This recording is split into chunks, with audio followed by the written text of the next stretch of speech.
I wanted to show you a little bit around the bar. This is one of the biggest things that people are concerned with. They want to know like what's going on behind the bar. I wanted to show you just kind of the basic areas and all the main basic tools that you're going to have. And the main thing to remember is that you're going to go through like a 3, 4, 5, 7-day training period where they're going to show you where all this stuff is. Well, they'll show you how to open and how to stock and how to prep and how the computer works and how you close and clean and put stuff away. Remember that every bar is completely different that you work at.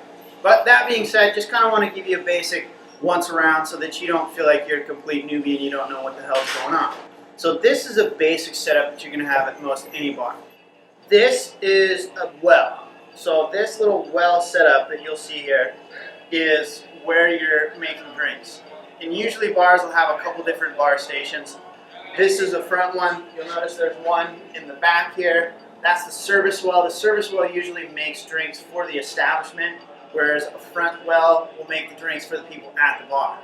But they're not exclusive to just that. This person back here could jump up front and help somebody up front. Likewise, this person can help the guy that's making the drinks to go out on the floor if they get behind and it's really busy. So at your wells, you'll have your bar mat, all your tools. Then underneath that, you'll have your ice bit. Off to the side of these, you'll have a soda gun. So soda gun's a real common tool. There's a few different manufacturers of these things, so they could be a little bit different at your bar.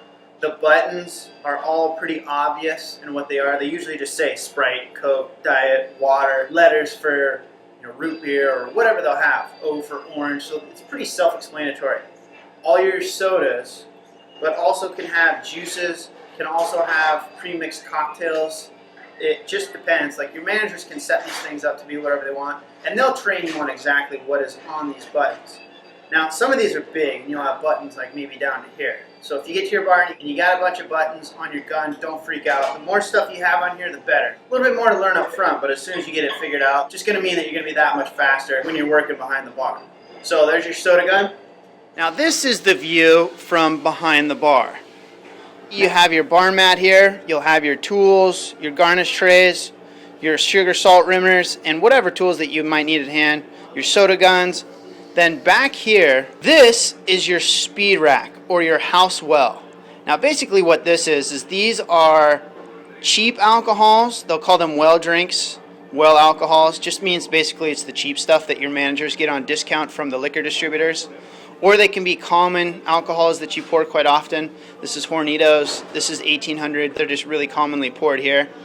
These things just depend on your bar. This is 5 bottles. I've seen these things 6, 8, 10, 12 bottles wide. You'll see them 2 tiers deep. You'll see them 3 tiers deep. Or huge long speed racks. You'll notice there's another one down here that has other alcohol stored. This is similar to 2-tiered speed rack, but it's just mounted over on the wall. You can have this on the front of a well. So it really just depends. It's just ease of access. These are your different mixing juices. So you can have lime juice, orange juice, cranberry juice, pineapple juice, pina colada mix, whatever. These are going to be in a separate tray. So you don't want to have these sitting in the ice. These need to be clean and off to the side, but they're staying chilled. So this is okay. You'll usually have an ice scoop. You might just use your mixing tin to scoop your ice. Always make sure that your ice is clean. If you break glass or spill anything in there, then you need to burn the ice, meaning that you scoop it all out, pour a bunch of hot water in there, wipe down the whole inside, and then put fresh ice in there. So it sounds like a pain in the ass, and it is.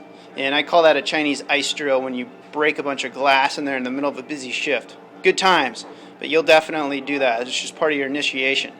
So everything, as you can see, is real close. Glass racks are up where you can get them. Pitchers, back area, you'll notice, is real similar. Speed rack, this one's a little bit longer. So you have a longer speed rack, more alcohols. There can be speed racks down the side. I mean, it just depends on how the bar is set up. Glassware, again, all within reach, very close. Then you'll usually also have a refrigerator. Nice cold glasses when you're pouring pints. Then also various mixes and juices, garnishes, olives, stuff that you would need on a consistent basis in your bar. you're going to have your bar mats, right? So this is where you make, primarily where you make most of your drinks. You don't want to be walking around in space because you're usually making a couple drinks at a time, and this just makes sure that you don't make a mess all over the damn place. This is your shaker tin and your mixing tin. Now, usually you're just going to have a mixing tin. Shaker tin is just another one that's slightly smaller that fits over the top so that you can shake cocktails in. It's also common to just use a regular beer pint glass, so you can just shake that on there as another really easy way to do it. Either way, this is just designed to put ice and your ingredients in there to shake and chill the drinks. You need to get the liquids out of there, but you want the ice to stay in there. So this is a strainer. So it fits firmly on the top, and then it just strains the liquid out so that the ice stays in there. Next we have a bottle opener. So you'll have a multi-tool bottle opener, pretty self-explanatory. You're going to use this to open bottles of wine. You can open beer bottles with this. You're also usually going to have, like, bolted to the wall, a place where you can open beer bottles. Another type of bottle opener is called a church key. So this is the flat, long one that you'll see bartenders have in their pocket, and they pull it out. And they're like flipping around with their finger, doing a bunch of cool tricks, opening up beer bottles 100 miles an hour. Some bars will have these for the bartenders, some bars will not.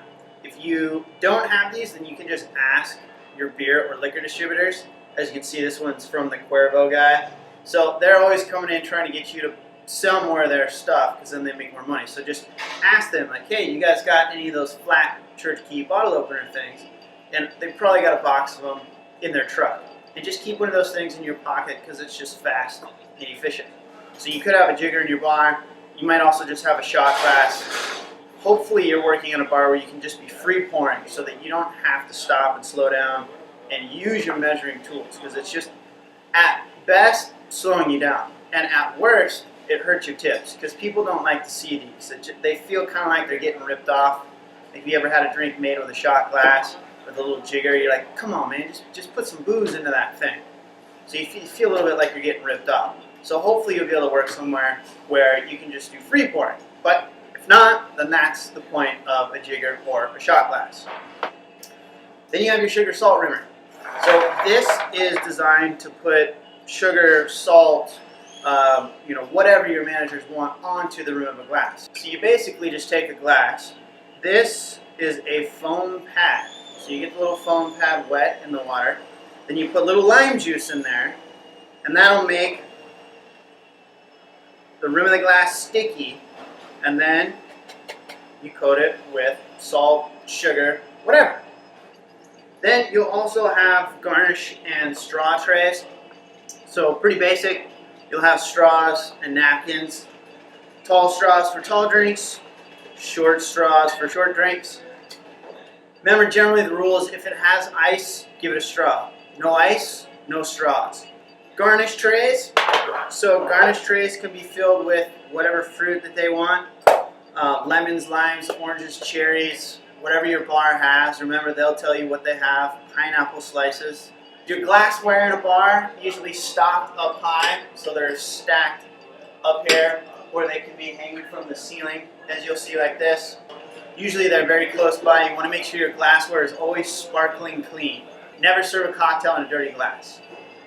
Then there's the blender. So this is for blended drinks, and you want to make sure that when this is on there, that you hold it down, flip the switch on, making sure to hold it down, because these things will get crazy. You don't want to shake them because they're not like locked on there real tight. They're designed to be fast on and off. So make sure you kind of put your hand on there. I will put my hand on there and start it, and then once it's kind of going and I can feel that it's solid, then I'll walk away and work on some other drinks.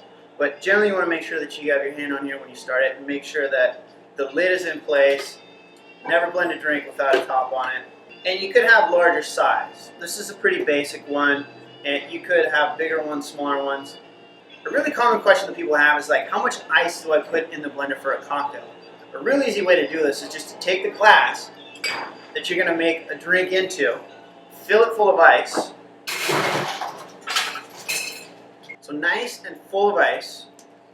and then pour that into your blender. Now, right about where that is, you want to make a note of it, or you can maybe even take a little pin and mark that. Right, that is how much ice you need for one drink. So now, the next time that you need to make a blended cocktail, you don't have to like scoop and measure it out. You can just fill it with your ice scoop or your mixing tin right into your blender right up to that line, and now you'll know that's one drink.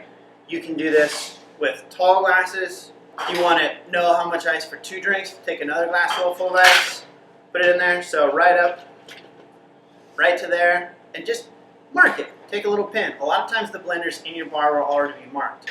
If not, put a little nick on there, a little permanent marker. They're not going to care. Not a big deal. Those are your blenders. Okay, so that's pretty much it. That's the basics around a bar. And remember, you're going to be trained on all this stuff. So don't feel like you have to know exactly where everything is in a bar. That's absolutely absurd. Even if you've been a bartender for like 800 years, they're going to have to train you. They're going to have to show you what all this stuff is and exactly what you have and how you set it out and how to use it. All right? So that's it for now. See you next time.